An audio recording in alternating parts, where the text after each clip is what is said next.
क्रिया यानी क्रिया पढ़ेंगे। क्रिया का अर्थ है करना। क्रिया के बिना कोई वाक्य पूर्ण नहीं होता।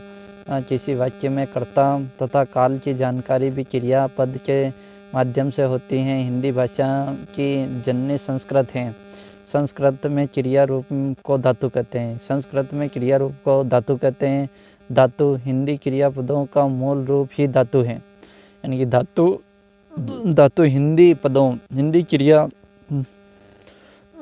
हिंदी क्रिया पदों का मूल रूप ही धातु है। धातु में ना छोड़ने से हिंदी से क्रिया पद बनते हैं, जैसे पढ़ प्लस ना पढ़ना, उठ प्लस ना उठना आदि। परिभाषा: जिस शब्द से क्रिया कार्य करने या होने का बोध हो उसे क्रिया कहते हैं। क्रिया के भेद यानी कि क्रिया के भेद कर्म के आधार पर तो दो हैं, सकर्मक क्रिया और अकर्मक क्रिया।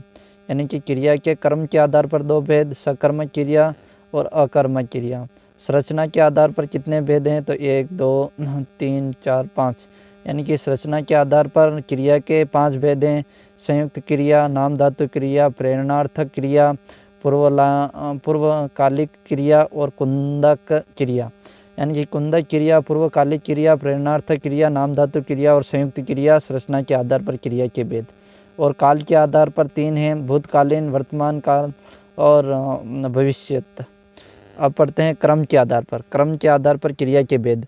यानी कि क्रिया शब्द का फल यानी कि क्रिया शब्द का फल किस पर पड़ रहा है वह किसे प्रभावित कर रहा है। यानी कि ये दिख नहीं रहे थोड़े, कर रहा है, ये भी सारा सिस्टम कर रहा है। इस आधार पर क्रिया जानने वाले भेद कर्म के आधार पर क्रिया के भेद के अंतर्गत आता है।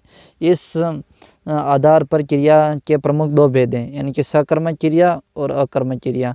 सकर्मक क्रिया स अर्थात सहित अर्थ, सकर्मक का अर्थ क्रम के साथ।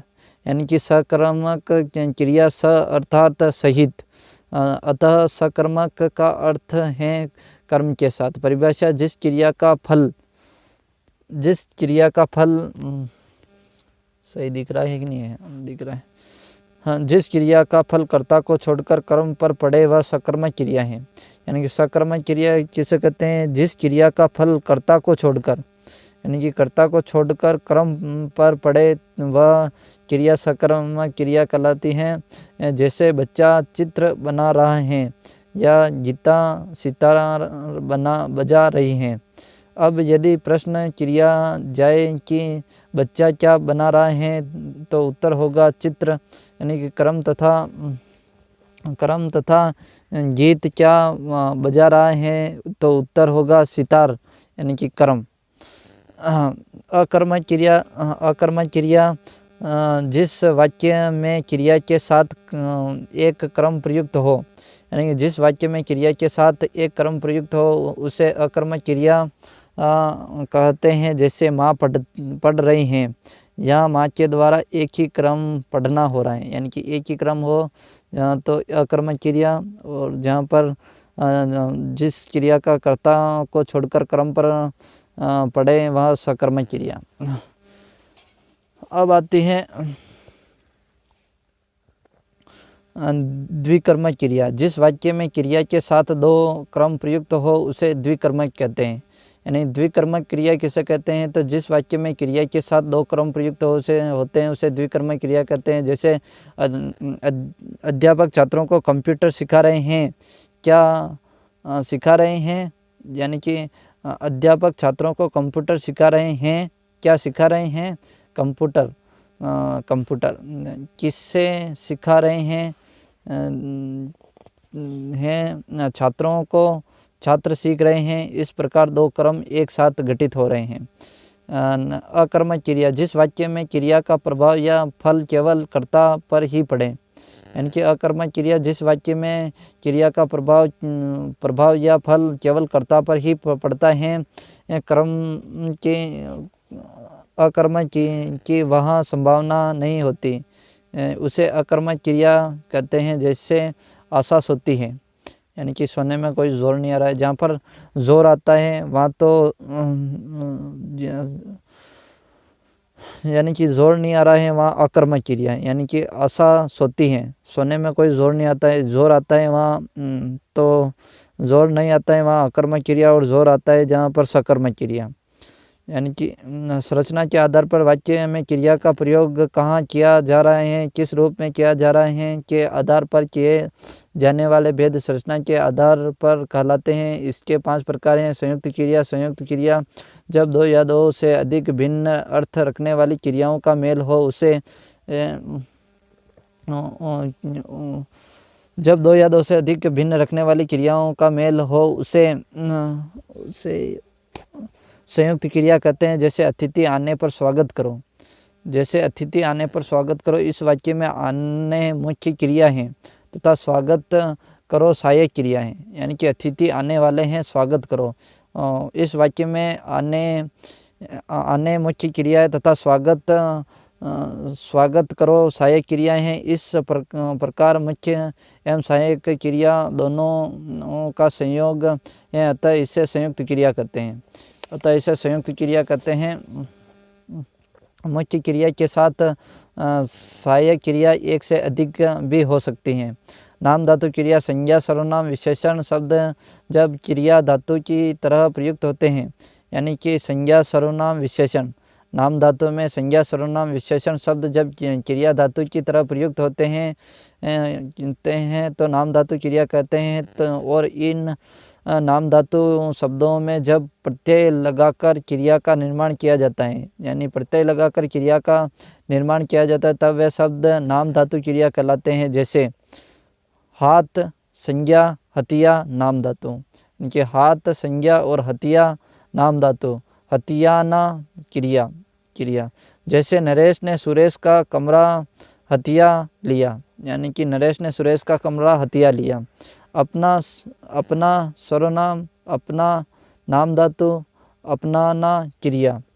जैसे विनीत सुनीता के विवाह की जिम्मेदारी को अपना चुका है, यानी कि विनीत सुनीता के विवाह की जिम्मेदारी को अपना चुका है।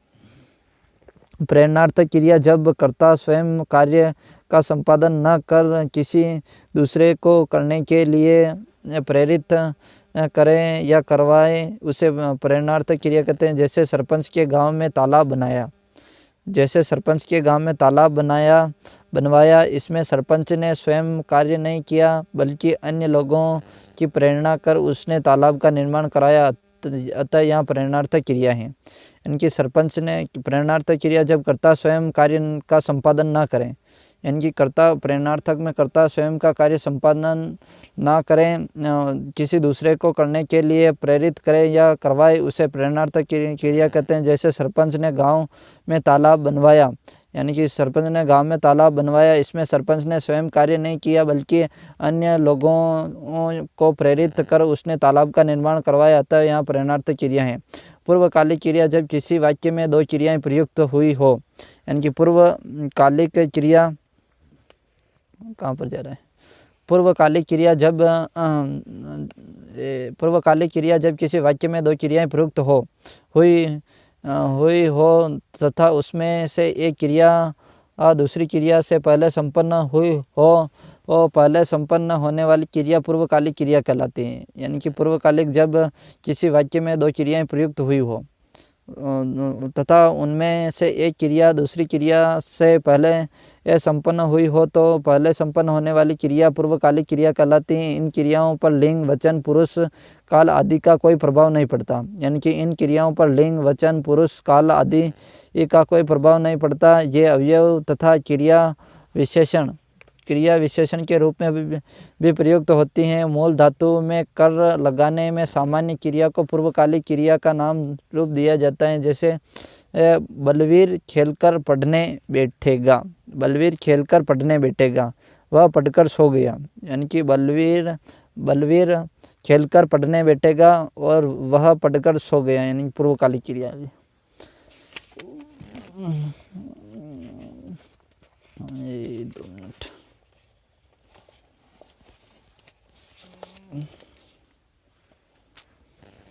इन वाक्यों में खेल मूल धातु कर एवं पढ़ इन वाक्यों में खेल मूल धातु प्लस कर यानी कि मूल धातु प्लस कर एवं पढ़कर मूल धातु प्लस कर पूर्वक क्रिया कहलाएगी। पूर्वकालिक क्रिया का एक रूप तत्कालिक क्रिया भी है। इनमें एक क्रिया के समाप्त होते ही तत्कालिक दूसरी क्रिया घटित होती है तथा धातु ते से इस क्रिया पद का निर्माण होता है। जैसे पुलिस के आते ही चोर भाग गए, यानी पुलिस के आते ही चोर भाग गए, इसमें आते ही तात्कालिक क्रिया है, यानी पुलिस के आते ही चोर भाग गए। कृदंत क्रिया में जुड़ने वाले प्रत्यय कृत प्रत्यय कहलाते हैं तथा कृत प्रत्यय के योग से बने शब्द कृदंत कहलाते हैं।